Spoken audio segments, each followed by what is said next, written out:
예, 사도행전 강해 오늘 39번째입니다. 우리 사도행전 13장 또 이제 본문 14장에 이르기까지 바울의 1차 전도 여행을 살펴보고 있습니다. 오늘도 이제 어디쯤 와 있는지 먼저 지도를 잠깐 보기를 원합니다. 여기 리모컨이 있어서. 자, 우리 계속 이제 수요예배 오신 분들은 여러 번 봤으니까 오래 설명 안 해도 되겠죠. 사도 바울이 여기 안디옥에서 출발해서 실루기아를 거쳐서 여기 구브로라는 섬을 거쳐서 또 배를 타고 밤빌리아 지역에 이제 버가를 거쳐서 이 산맥을 넘고 비시디아 안디옥에 이르렀고요. 거기서 이고니온으로 갔습니다. 여기서 또 이제 오늘 본문이 루스드라로 갔습니다. 그 다음에는 이제 더베로 가게 되죠. 근데 이고니온, 루스드라, 더베 이 지역을 루가오니아 지역이라고 그렇게 일컫게 됩니다. 이제 이 더베까지 가서 이제 다시 역선으로 쭉 이렇게 돌아가면서 결국에는 이제 다음 주 이 시간에 보겠지만 원래 왔던 그 안디옥으로 이제 돌아가는 것을 사도행전 14장에 기록하고 있죠. 네, 여기까지 지도를 보면 될 것 같습니다. 저 지역은 이 지역, 루가오니아 이 지역은 지금으로 보면 터키 지역에 해당됩니다. 오늘 우리가 함께 읽은 본문은 아주 역동적인 그런 사건들의 연속입니다. 이제 지도 내려도, 예, 감사합니다. 그 내용적으로 보면 본문을 쭉 읽어갈 때에 뭐 이해하기에 그렇게 어려운 것은 없는 것 같습니다. 이고니온에서 이제 루스드라로 온 바울은 여기서도 말씀을 전합니다. 그때 이 바울이 전한 말을 들은 사람들 중에는 오늘 본문 8절에 기록되었듯이 안타깝게도 태어날 때부터 그리고 여태껏 한 번도 걸어본 적이 없는 걷지 못한 장애인이죠. 그런 장애인이 있었습니다. 8절과 9절입니다. 제가 다시 한번 읽을게요. 루스드라에 발을 쓰지 못하는 한 사람이 앉아 있는데 나면서 걷지 못하게 되어 걸어본 적이 없는 자라. 9절 바울이 말하는 것을 듣거늘 바울이 주목하여 구원받을 만한 믿음이 그에게 있는 것을 보고. 아멘. 9절에 바울이 주목하여 구원받을 만한 믿음이 그에게 있는 것을 보았다라고 말하는데 세 번적으로 보면 고침을 받을 만한, 이 병 고침을 받을 만한 믿음이 그에게 있다라고 바울이 보았고 또 그리 판단했다라는 것입니다. 여러분, 로마서 10장 17절 말씀에 그러므로 믿음은 들음에서 생기고 들음은 그리스도를 전하는 말씀에서 비롯됩니다 라고 말씀하죠. 오늘 바울이 말씀을 통해서 그리스도를 전했고요. 그 말씀을 들을 때 사람들 마음에 믿음이 생기는데, 근데 여기 오늘 본문 8절에 있는 것처럼 태어나서 한 번도 걸어본 적이 없는 그 사람에게도 그리스도 이 말씀을 들었을 때 믿음이 생겼습니다. 그리고 이제 성령의 조명하신 가운데 오늘 사도 바울이 그 사람 안에 있는, 그 사람 안에 하나님이 선물로 주신, 그러나 이제 그가 믿음으로 반응한 그 믿음이 있다라는 사실을 인식하게 된 것이죠. 그래야 10절에 사도 바울이 이렇게 외칩니다. 10절을 세 번적으로 보면 그대의 발로 똑바로 일어서시오. 그대의 발로 똑바로 일어서시오 라고 말하였습니다. 그러자 그는 벌떡 일어나서 걷기 시작하였습니다. 여러분, 오늘 본문의 바울은 말씀을 전했습니다. 또 10절에 있는 것처럼 일어나 걸으시오 라고 외쳤습니다. 선포했습니다. 여러분, 바울은 말씀을 전했고 일어나 걸으라고 선포했는데, 그런데 그 말씀을 들을 때에 이 사람에게 믿음을 주신 분은 바로 하나님이시죠. 그리고 이 사람을 일으키고 걷도록 하신 분도, 그의 그 장애를 그 병을 고쳐주신 분도 누구입니까? 바로 하나님이십니다. 그렇습니다, 여러분. 이 사람을 구원하신 분은, 이 사람을 고쳐주신 분은 우리 하나님입니다. 그런데 하나님은 하나님은 그를 의지하고 하나님 당신을 의지하고 순종하는 종을 통해서 오늘 본문의 바울을 통해서 이 사람을 고쳐주시는데 근데 딱 보기에 마치 바울이 고친 것처럼 바울이 일어나 걸어라 하니까 딱 일어나고 벌떡 일어나고 걸어가는 거죠. 하나님이 고쳐주셨는데 하나님 당신을 그토록 의지하고 우리 지난주 이 시간에 봤죠. 그를 힘입어서 그를 의지해서 그래서 오히려 하나님께서 이 두 사도의 입을 통해서 말씀하시고 하나님께서 그 사람들의 손을 통해서 역사하셨다고 지난주에도 보았던 것처럼 여러분 오늘 그처럼 하나님을 의지하는 또 순종하는 이 사도를 통해서 하나님께서는 마치 그가 고친 것처럼 보일 정도로 그리 역사하셨습니다. 여러분 주님은 지금도 그러합니다. 우리 주님은 그렇게 일하기를 원하십니다. 주님은 우리가 순종하기를 원하세요. 그 가운데 역사하기를 원하십니다. 주님은 그럴 생각이 없었는데 마치 그럴 생각이 없었는데 우리가 기도했기 때문에 그래서 그 기도에 응답하듯이 일하시기를 주님은 기뻐하십니다. 주님은 그를 사랑하시는데 우리를 통해서 그를 사랑하고 그를 섬기며 그래서 그 사랑에 녹아져서 결국은 그 어떤 형제가 사람이 이웃이 하나님의 사랑을 깨닫고 하나님의 사랑을 받아들이도록 주님은 그렇게 일하시기를 참 기뻐하십니다. 주님은 사람을 창조하신 천지 만물을 창조하시고 또 인간을 당신의 형상대로 창조하신 이후에 그 천지 만물이 하나님의 세상이고 하나님의 나라고 하나님이 통치하고 다스리는데 하나님이 사람에게 복을 주시고 생육하고 번성하고 땅에 충만하고 땅을 정복하고 다스리기를 원하십니다. 하나님처럼 그렇게 다스리기를 원하시죠. 하나님은 먼저 믿은 우리의 순종과 섬김, 특히 우리가 전하는 말씀을 통해서 하나님은 그 말씀을 듣는 자들을 구원하시고 또한 고쳐 가십니다. 그런데 여러분, 이것을 본 사람들이 이 기적, 이 역사를 하나님이 하신 거라고 그렇게 깨닫지 못하고 있어요. 그도 그럴 것이 꼭 바울이 고친 것처럼 하나님이 그렇게 역사하시기도 했습니다. 제가 그리 말씀드린 것처럼요. 11절에 보니까 무리가 바울이 한 일을 보고 이렇게 기록하고 있어요. 이 무리들이 이 태어나서 한 번도 걷지 못한 이 사람이 걷게 되었는데 우리는 이것을 딱 봤을 때 하나님이 역사하셨다. 제가 그렇게 말씀드렸죠. 우리 인정하지 않습니까? 그런데 여기 이 무리들은 바울이 한 일처럼 보았습니다. 외형적으로 보기에 그렇게 생각할 만했다. 그렇다고 말씀드렸죠. 그리하여 결국 이 사람들의 판단이 어땠는가, 그리고 행동이 어떤 행동으로 이어지는가, 우리 본문 11절 사도행전 14장 11절부터 13절까지 우리 다시 한번 같이 읽어보겠습니다. 시작.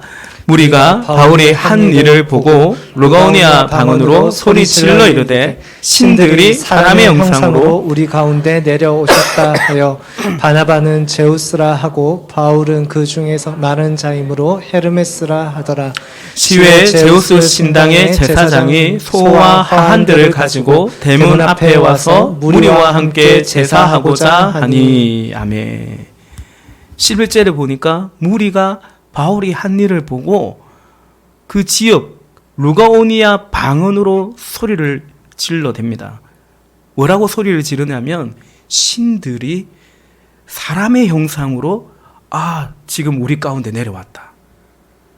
이 사람들이 말하는 신들이 누굽니까? 사람의 형상으로 나타났다고는 그 신이 누구를 말하는 겁니까? 여기 바나바와 바울을 일컫는 것입니다.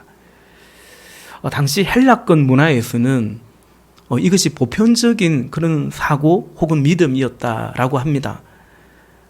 그들의 어떤 관념 안에는 신이 인간의 형상으로 인간에게 나타난다라는 그런 믿음이 있었습니다. 그런데 12절에 보면 바나바를 제우스라고 하고 바울은 말하는 자이므로 헤르메스라고 했다라고 적혀 있습니다.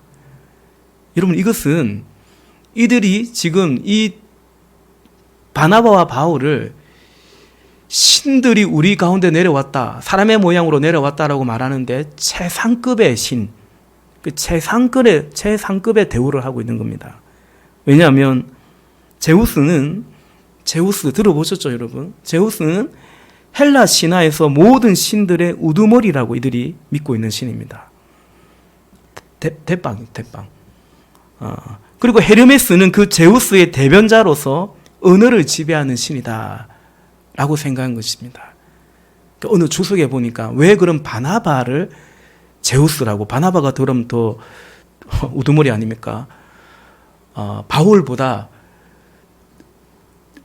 등치가 좋아서, 키도 크고 등치가 좋아서 그렇게 봤을 것이다 라고 합니다.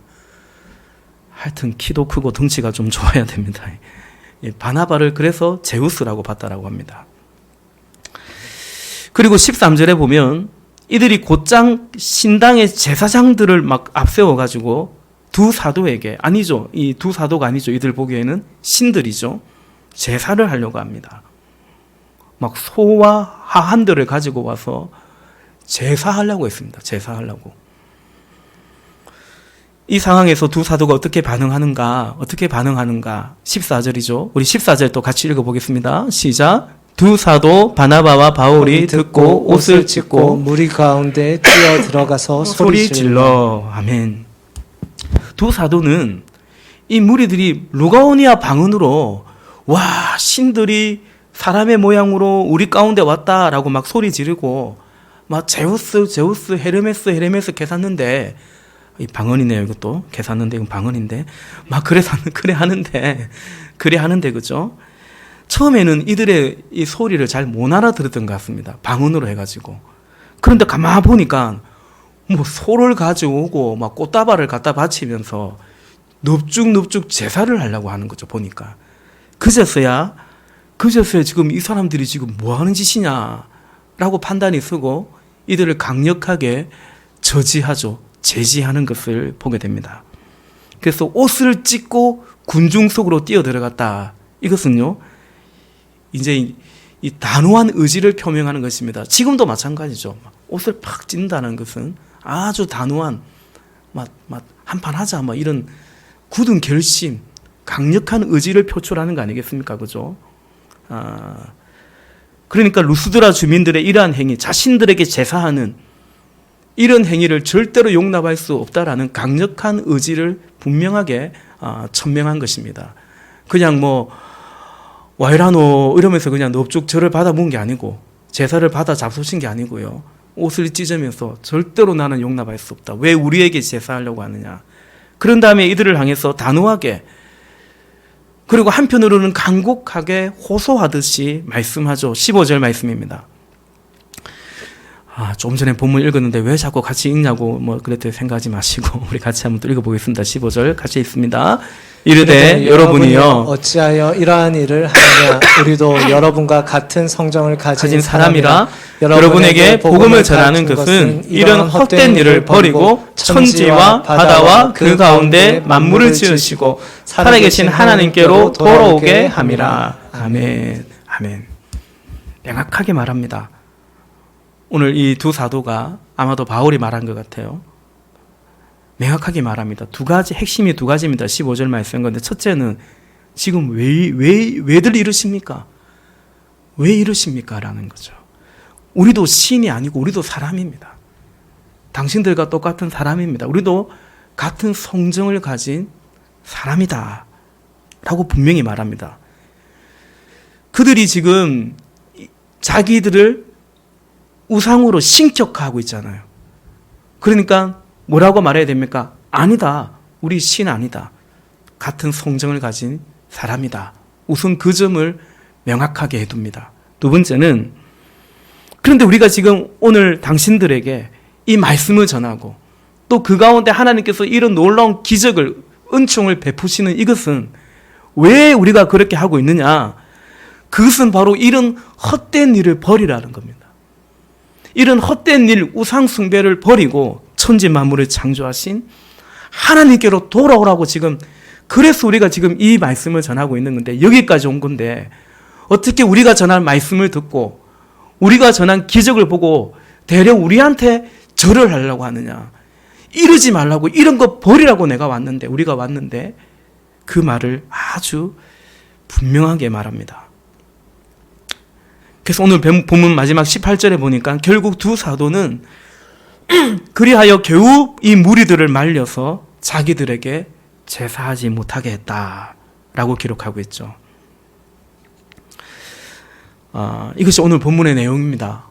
오늘 본문 가운데 한마디로 자신들을 신격화하는 이 무리들을 제지하는, 아주 겨우 18절에 보니까 겨우 말렸다, 떠더 말리는 이 두 사도의 모습이, 특히 이제 이런 헛된 일을 버리고 하나님께 돌아오라라는 이 두 사도의 이 호소가 여러분 매우 인상 깊지 않습니까? 이런 헛된 일을 버리고, 여러분 이런 헛된 일을 버려야죠. 당연히 그것이 무엇이든 간에 헛된 일이라면, 그죠? 헛된 일이라면 버려야 합니다. 헛된 인생으로 살아서는 안 되는 것입니다. 헛된 일, 반대로 뭘까요? 오늘 설교 제목이지만 값진 일, 가치 있는 일, 그런 일을 하고 그런 인생으로 우리는 마땅히 살아야 되는 거죠. 여러분, 그렇습니다. 마땅히 우리는 값진 일을 하고 가치 있는 일을 하고 그런 참 값진 인생으로 살아야 되겠는데, 그죠? 근데 그러기 위해서는 우선 헛된 일을 버려야 되는 것입니다. 헛된 일이 뭘까? 우선은 헛된 일을 버려야 됩니다. 우리가 몸에 좋은 것을 먹으면 좋죠. 근데 몸에 좋은 것을 먹어야 되는데 어찌 보면 그 이전에 몸에 해로운 것을, 좋지 않은 것을 먹지 말아야 되는 겁니다. 이 당뇨 전문의의 강의를 제가 듣는데 제가 당뇨가 있다 그런 건 아닙니다. 근데 조금 이제 신경을 씁니다. 저희 아버님이 이전에 당뇨가 있고 그렇기 때문에 신경을 써야겠구나. 그러니까 이제 그런 유튜브 강의를 한 몇 개 들은 적이 있는데, 그 당뇨병 전문의 강의를 듣는데 이분이 이런 말을 해요. 어떤 여자 의사 선생님이었는데, 내과 전문인데 당뇨병 환자들에게 하는 말이에요. 당뇨에 좋은 것을 먹으려 하지 말고 우선 당뇨에 좋지 않은 것을 먹으면 안 된다라는 거예요. 여러분, 그렇습니다. 여러분, 당뇨병이 왜 걸렸냐면 당뇨에 좋다고 말하는 그런 게 있거든요. 뭐죠? 하여튼 여러 개 있습니다. 당뇨에 좋다. 그거 못 먹어서 당뇨병 걸린 게 아니고, 먹으면 안 되는 거 자꾸 먹어서, 그래서 사실은 당뇨병이 온 거거든요. 여러분, 다이어트에 좋은 거 있죠, 그죠? 다이어트에 좋은 거, 그런 거 먹지 않아서 살이 찐 게 아닙니다, 여러분. 그게 아니라, 그게 좋든 안 좋든 간에, 뭐든 간에 하여튼 많이 먹어대서, 어쩌든지 많이 잡수셔서 이게 살이 찐 거지. 이게 다이어트에 좋은 게 있는데 그거 못 먹어가지고 그래서 살이 찐 게 아니라는 것이죠. 우리 인생도 마찬가지입니다, 여러분. 값진 인생으로 살기 위해서는 헛된 것을 버려야 됩니다. 헛된 일을 버려야 됩니다. 그러니까 이런 헛된 일을 버리지 않고, 오늘 본문에 이런 헛된 일을 버리지 않고 이거대로 그대로 가진 채로 하나님께 나아간다면, 이 사람들이요, 그건 사실 소용없는 거죠. 우리 이제 그러면 예수 믿을래, 하나님 믿을래 하는데 이런 헛된 일은 그대로 또 하는 거예요.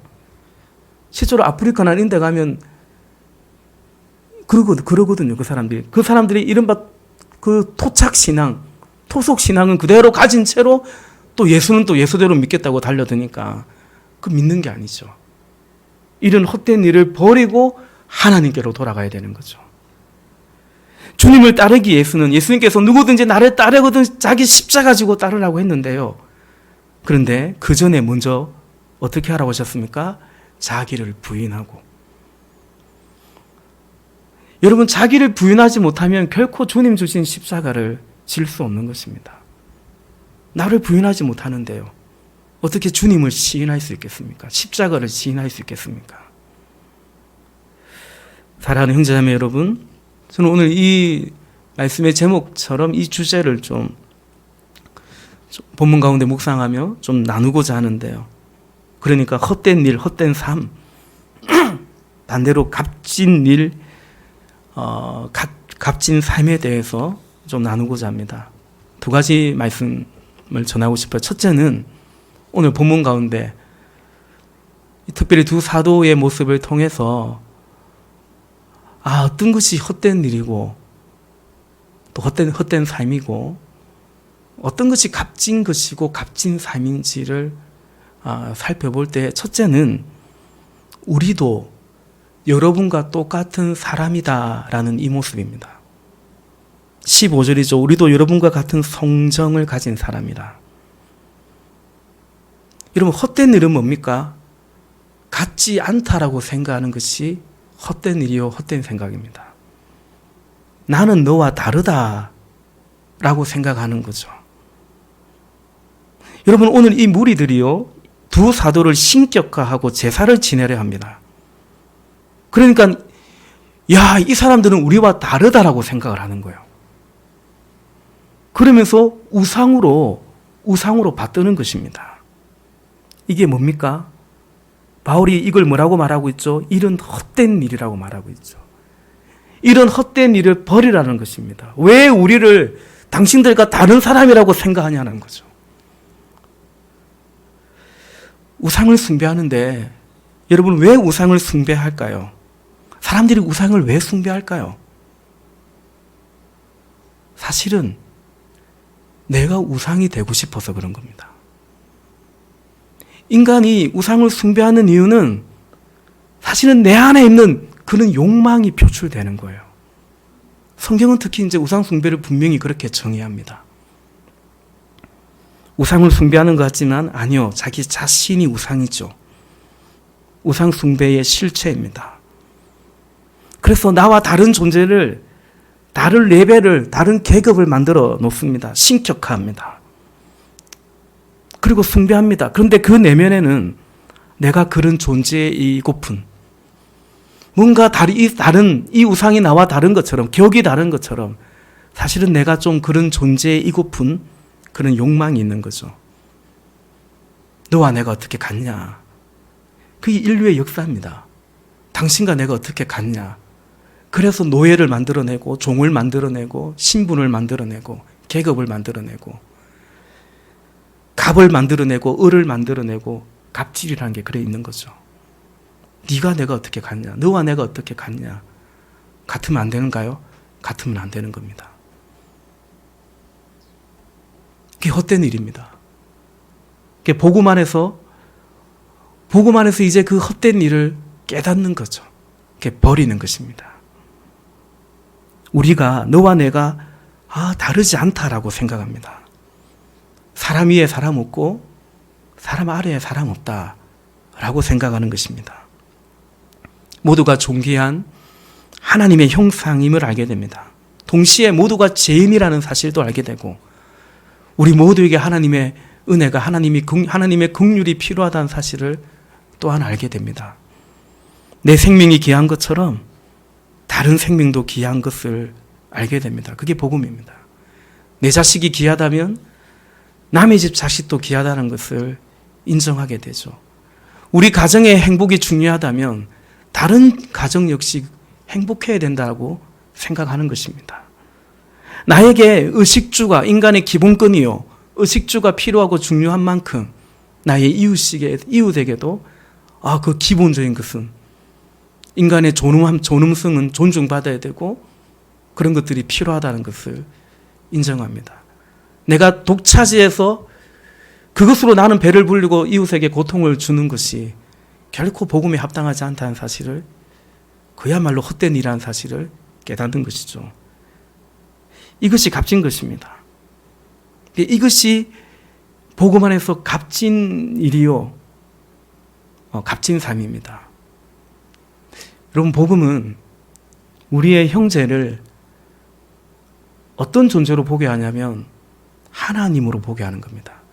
하나님으로 신격한다는 말이 아니라 하나님의 형상으로 보게 되는 거죠.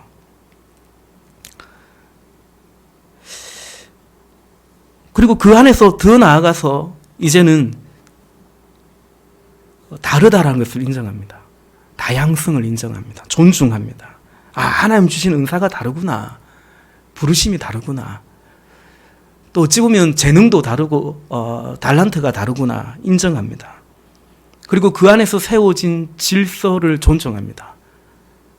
남편은 남편대로, 아내는 아내대로 존재한다는 사실을, 그 안에서 세운 하나님의 질서가 있다는 사실을 깨닫습니다. 섬깁니다. 그리고 또 순종하죠. 함께 이제 기뻐하는 자와 기뻐하고 애통해하는 자와 애통해합니다. 그렇게 살 수만 있다면 그걸 이제 값진 일이요, 값진 삶입니다. 이것이 복음 안에서의 값진 삶입니다.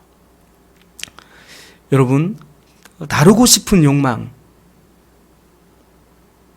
무엇인가 다르게 살고 싶은 욕망, 근데 그 다르게 살고 싶은 그 욕망이 말 그대로 욕망이라는 말처럼 건강하지 않은 그 헛된 욕망을 버려야 됩니다. 세상은 여전히 그렇습니다.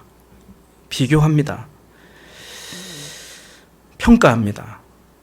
그 속에서 더 우월해서 그래서 내가 만족하고자 한다면 여러분, 그것은 헛된 만족이라는 늪에 빨려 들어갈 수 있습니다.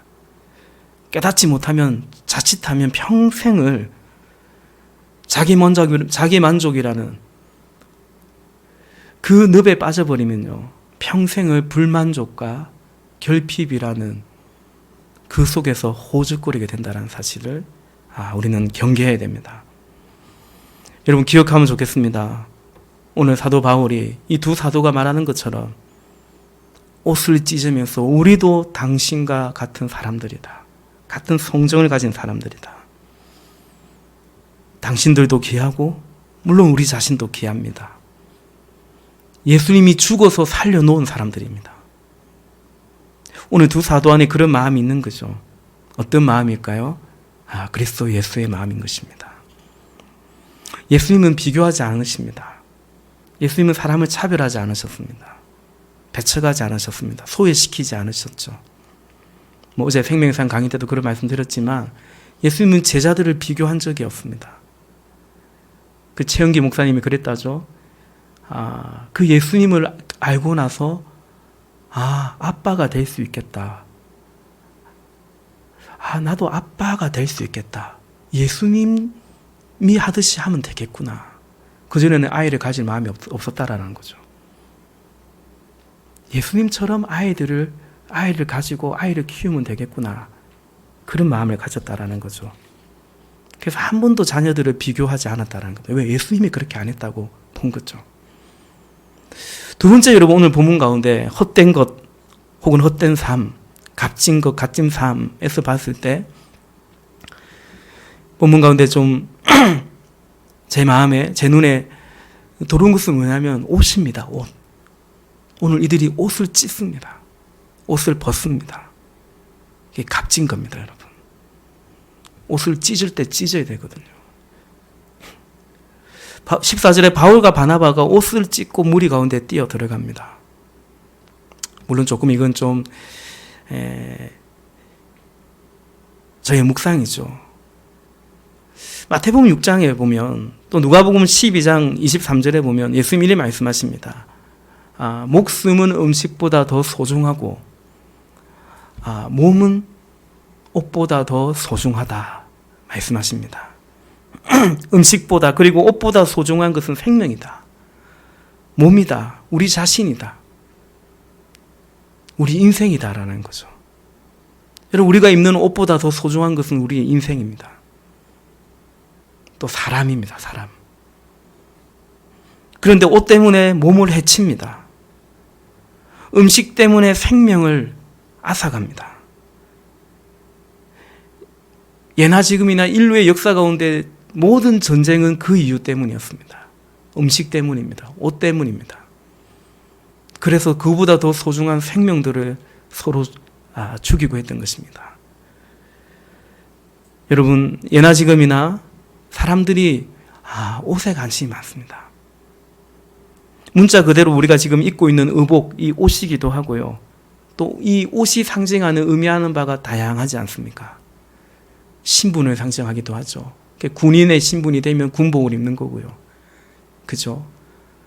판사의 신분이 되면 또 이제 그런 옷을 입는 거고, 목사의 신분이 되면 또 목사 가운도 입는 것이고, 그런 것 같습니다. 옷은 내가 누구냐, 나의 신분, 혹은 나의 어떤 수준, 다양합니다. 오늘 우리가 옷이라고 여기는 것들이 있습니다. 어느 아파트 사는가, 어떤 집에 사는가, 어떤 차를 타고 다니는가, 나의 액세서리는 무엇인가, 무슨 백을 들고 다니는가, 어떤 전자기기를 사용하는가, 또 이제 어떤 나의 학력, 학벌, 학위, 그리고 또 우리의 옷은 또 여러 가지가 있죠. 내 남편은 어떤 사람인가, 내 남자친구는, 내 여자친구는 어떤 사람인가, 그게 사실 나의 옷입니다. 내 자식은 어떤 자식인가, 나의 직업이나 나의 어떤 직급, 직책, 다양하게 다 사실은 이것이 우리의 옷이라고 할 수 있겠죠. 여러분, 그래서 헛된 것, 헛된 삶이라는 것은 그 옷을 위해서 살아가는 것입니다. 어떤 옷을 입을까? 반대로 값진 것은, 값진 삶은요, 그런 옷들을 점차 벗을 줄 아는 것이죠. 벗어가는 것입니다. 왜냐하면 그런 옷들은 결국 영원한 것이 아니라는 것을 이제 알기 때문이죠. 헛되고 헛되니 헛되고 헛되더라. 전도자의 그 고백처럼 이건 영원한 것이 아니야. 다 사라질 것이야. 여러분, 그래서 복음 안에서 우리가 얻은 진리, 그 안에서 얻은 복이 있다면 무엇이 영원한 것인지, 무엇이 본질인지, 가치 있는 것인지, 값진 것인지 아는 거죠. 사도 바울은 우리가 잘 아듯이 빌립보서 3장에서 그런 옷들을 사람들은 다 부러워하는, 그런 옷 못 입어서 이제 안달인데 그런 옷들을 이제 예수 그리스도 안에서 배설물처럼 버린다. 그렇게도 고백을 했더랬죠. 형제자매 여러분, 우리가 옷을 찢을 수 있기를, 영원하지 않는 그런 옷들을 찢을 수 있기를, 그리고 그러기 위해서 우리가 마음을 찢을 수 있기를 원합니다. 그래야 합니다. 그래야 오늘 바울이 간곡히 호소하듯이 이 헛된 일을 버리고, 이런 헛된 일을 버리고, 여러분 헤롯을 비롯해서 우리 사도행전을 얼마 전도 봤지만 자신을 높이고자 하는 사람들은 얼마나 대단한 옷을 입습니까?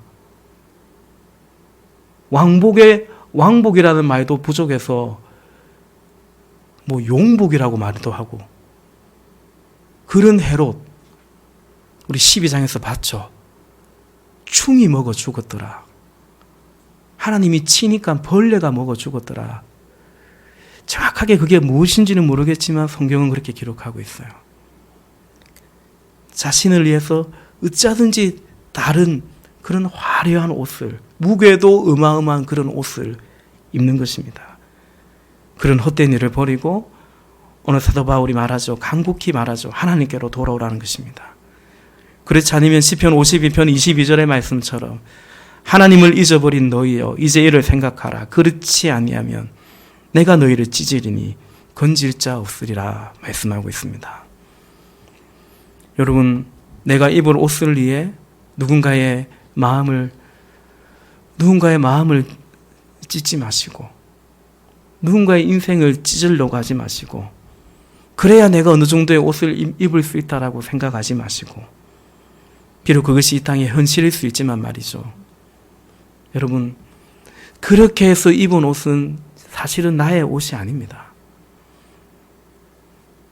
예수님은 누가 겉옷을 달라 하면 속옷도 주라고 말씀하시죠. 다 남의 옷을 탐하는 것입니다. 그러나 그런 인생으로 살지 말라 예수님 말씀하십니다. 왜냐하면 그렇게 해서 입은 옷은 진정한 옷이 아닙니다. 알고 보면 내가 누군가의 옷을 벗기고 누군가의 옷을 찢은 것 같지만 아니요. 사실은 자기의 인생을 찢어버린 것입니다. 다른 사람을 속이기 전에 자기를 먼저 속인 것이고요. 다른 사람을 미워하기 전에 먼저 자기 안에 그런 미움을 품는 것이기 때문이죠.